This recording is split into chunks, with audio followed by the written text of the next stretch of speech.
கலையிலே இசையில் மிகுந்தது நாடக கலை. இந்த தெற்கு நாடக கலையே அதாவது இசைக்கு முன்பு அம்மனுக்கு முன்பதாக அரங்கேற்றம் செய்தால் அனைவற்ற பெரும் தூக்கம் கட்டு இந்த அம்மன் சன்னதி முன்பு அமரலாம் அப்படி என்று அமர்ந்து அம்மனுடைய அருளை நோயற்றவளும் குறைவில்லாத சொந்தத்தை பெற்று சுகத்தோடு வாழலாம் என்று இந்த இருவர் நாடகம் அரங்கேற்றம் செய்திருக்கிறார். அம்மா அப்படி அரங்கேற்றம் செய்திருந்தாலும் இன்னும் இந்த நாடக கலை அழியவே கூடாது, மேலும் மேலும் உயர வேண்டும், இந்த கலை என்பது வளர வேண்டும் அப்படி என்பதற்காக இன்னும் உயிருக்கு மேலான அன்பு சகோதரராகப்பட்டவர்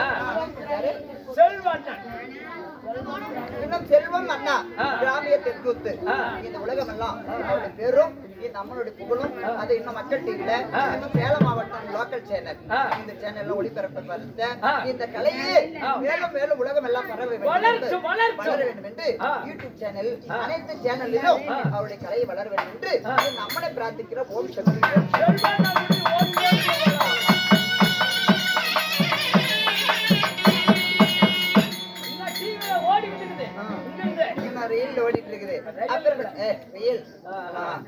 செல்வண்ணன் அவருக்கும் இங்க அமர்ந்திருக்கக்கூடிய ரசிக பெருமக்கள் இந்த ரசிகர்களுக்கும் இன்னும் நம்மளுடைய தொகையார் வெற்றி பேர் கலைக்குழுவின் சார்பாக அனைவற்ற பேருக்கும் முதற்கண் வணக்கத்தை தெரிவிக்கலாம்.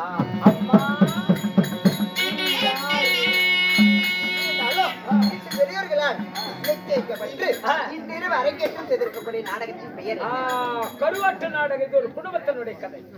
அதாவது செம்படர் குளம். இந்த செம்படர் குளத்திலே கருவாட்டு நாடகம். இந்த கருவாட்டு நாடகம் என்றால் என்ன, யாராருக்கு எப்படி இருக்க வேண்டும், இது ஒரு குடும்ப சித்திரம். இதை பார்த்தா ஒரு குடும்பத்துல அண்ணன் தம்பி எப்படி இருக்கணும், எப்படி வாழணும், எப்படி பிரியறோம், எப்படி சேர்றோம், யாருக்கு என்ன துன்பம் இன்பம் அப்படி என்பதே தெரியும். அதனால இந்த கருவாட்டு நாடகத்தில் நான் யார், எமது பெயர் என்ன, விடுதலை சந்திரன் என்ன சொல்.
சரியாவா என்ன கேட்கல, இந்த மத்தார சத்தத்துல சரியா காதலன் ஒளியில இப்படி தூங்கினா எப்படி தெரியும், அவங்க வேண்டுதலை வச்சுக்கிறாங்க. என்னன்னு இப்படி கூத்து விட்டா முத்து மாறிக்கு நான் கேட்டுட்டு வந்துடுறேன் என்ன வேணுதல். நான் தூங்கிட்டு போயிட்டு சரி நான் விடி காலை வெளிக்கு உட்காது நீ அதை நடக்க முடியாத கலவி ஏண்டி என்ன அடி கூத்தாடி நான் நடக்க முடியல.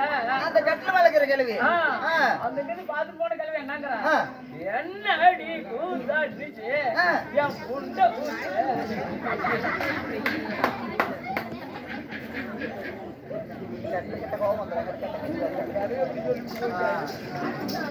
இருந்தாலும் அண்ணன் நட நடந்து பின்ன தடை கொடுங்க 1000 மணியிலே சோதனை மின்னல் மின்னப்படிய எமது பேர் தான் தெய்வ பத்தினி. தெய்வ பத்தினி சொல்றார். ஆமா, இப்பேற்பட்ட தெய்வ பத்தினி பெற்று இனி 10 மாதம் 3 நாள் அங்கத்தை சுமந்து அவனில் எடுத்து என் தர்மல் தாய் மாதா பிதா குரு தெய்வம். உலகத்துல யார் முதல் தெய்வம்? முதல் தாய் தந்தான் தெய்வம். மாதா சைலண்ட். மாதா பிதா குரு தெய்வம் குடிச்சுக்கலாம் ஐயா வையாயா. இந்த உலகத்துல மாதா பிதா தான் உலகத்துக்கே முதல் தெய்வம். அப்பேற்பட்ட மாதா பிதா குரு தெய்வம் என்னை பெற்றெடுத்த எனது தாய் தந்தை யார் இந்த உலகத்துல பெற்ற தாய் தந்தை எப்பேற்பட்டவர் சொல்லட்டுமா?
உன் தாய் தந்தா யாரம்மா? சொல்லல என்ன பண்ணுவ? நான் சொல்லலாம் அந்த போவியா? ஏன் சொல்லிட்டு தான் போகணும். டிராவல்ஸ்க்கு தான் நான் ஏறி போயிட்டே இருக்கிறேன். போவோம் 108 வந்து கூட எங்கே தடலாத வந்து ஆமாம்மா இனி 10 மாதம் ஒரு நாள் இந்த அங்கத்தில் சுமந்து இந்த அவனில் என்றெடுத்த எனது அருமை தாய் யாரு? ஐயோ மீனாட்சி 10 மாதம் முன்னூறு நாள் அங்கத்தில் சுமந்த பெற்ற தாய் மீனாட்சி. ஆமா.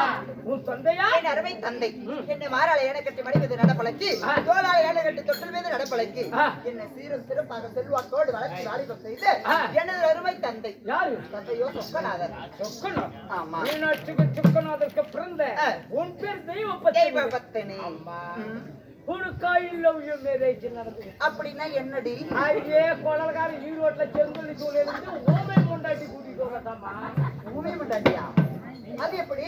எனக்கு தெரியுங்க. ஓமை அங்க இருந்தா பே பே பேன்னா நானு தான் இப்படி என்னன்னு பே பே பே பே பே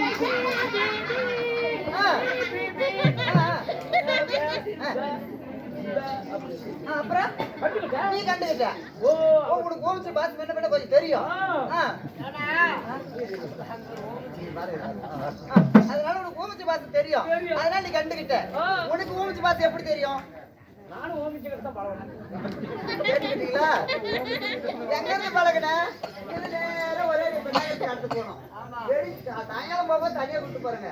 காலையில வரும்போது ஜோடியை கூட்டு வர நானு அந்த பண்ணி பார்க்க நான் பார்க்க எப்படி சிரிச்சுக்கிட்டு இருந்தோம். அப்புறம் விடிகாலம் போய் பேசன்னா பே நிச்சயம். அதனால ஊமிச்சு பார்த்து உனக்கும் தெரியுது. அந்த பொண்ணுக்கு அடியே அப்படி மீனாட்சிக்கு சொக்கநாதருக்கு பிறந்த 16 வயது முடிந்த இந்த தெய்வ பத்தினியே மாட மனம் முடித்த என் மன்னவன் யார்? ஐயோ உன் கணவர் யார்? என் ஆசை நாயகர் யார்? எங்க வீட்டுக்காரர் இப்படி ஒரு நாள் சொல்லி இருப்பாளா? கண்டார ஓடி கேட்ட கணவன் மனசு கேட்ட மணவாளன் இந்த ஆசை நாயகி அன்பு பிராண மன்னன் என் கணவர். அவர் யார் தெரியுமா? அவர் எப்படிப்பட்டவர் தெரியுமா?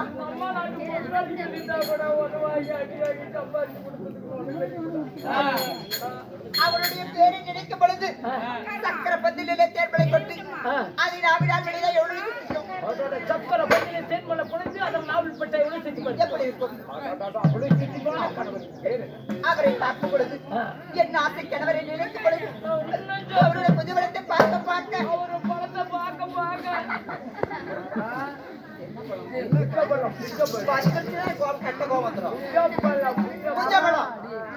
அப்படி பார்த்து இன்று முதல் என்றும் பார்க்கலாம் என்று அவளோடு கெட்டு போயிட்டு வலையில குத்தியா குத்துங்க இந்த மட்டும் குத்திக்கிறது.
அம்மா என் கண்ணுக்கேத்த கணவன், கண்ணுக்கேத்த கணவர், இந்த மனசுக்கேத்த மணவாளன், மனசுக்கேத்த மணவாளன். ஆமா.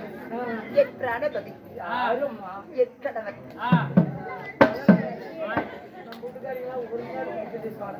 அவருடைய வீரோ அப்பண்ணசாமி. அப்பண்ணசாமி எப்படி? அப்பண்ணசாமி. ஆமா, அப்ப அவர் அவ்வளவு ஆட்சேபம் வச்சிருக்கிறீங்க. பிரசமால கூட பாசமா? ஆமாண்டி. தொடக்கூடாதா? என்கிட்ட ஏய்ச்சில்றா. என்ன டவுன் பஸ் இருக்கா? ஏடிச்சில்ல. அம்மா பண்புரி என் காலைக்கு வர்றது இப்படி எல்லாம் நகை நப்பலா இருக்குது. என் கணவர் என்ன வியாபாரத்துக்கு வரார்? நாங்கள் சம்பள ஒரு குலமாக இருந்தாலும் என் கணவர் வியாபாரத்துக்கு வர்றது என்ன தெரியுமா? அது கருவாட்டு வியாபாரம்.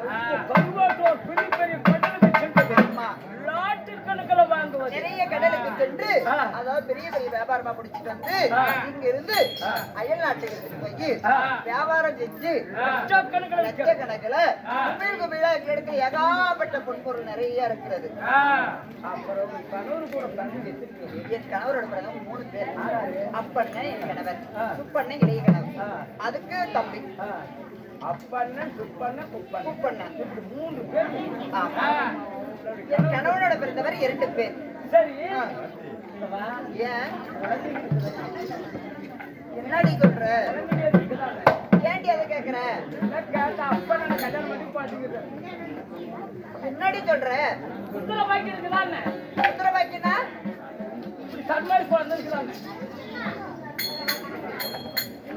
அடியே, அதாவது நான் திருமணம் செய்து என் கணவரோட இன்ப சுகத்தில் சுகமாக இருந்து எங்களுக்கு என்று உத்தரவாதம் நாங்கள் அதாவது இந்த நாட்டை ஆள்வதற்கு உலகை பிறந்திருக்குதா அப்படி என்று கேட்கிறேன். அம்மம்மா, அப்படி பிறந்திருந்தால் நாங்கள் சுகத்தோடு இருந்திருப்போம். ஆனாலும் ஒரு மனதில் சந்தோஷத்தோடு வாழ்ந்து கொண்டிருக்கிறோம். மனதை கட்பாடோடு மனமாகப்பட்டது கட்பாடோடு வாழ்ந்து. ஏன் எதற்காக? ஏன் எதற்காக? காரணம் தெரியும்.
என் கணவருக்கும் எனக்கும் திருமணம் முடிந்து பல வருட காலம் ஆகிவிட்டது. நாங்கள் குழந்தை பெற்காமல் இருக்கிறது ஏன்? மால சுகத்தை நான் அறிந்தேன், மன்னன் சுகத்தை நான் அறியவில்லை. ஒரு மைந்தன் சுகத்தையும் நான் அறியல. பூர சுகத்தை நான் அறிந்தேன், ஒரு குழந்தை சுகத்தை அறியாமல்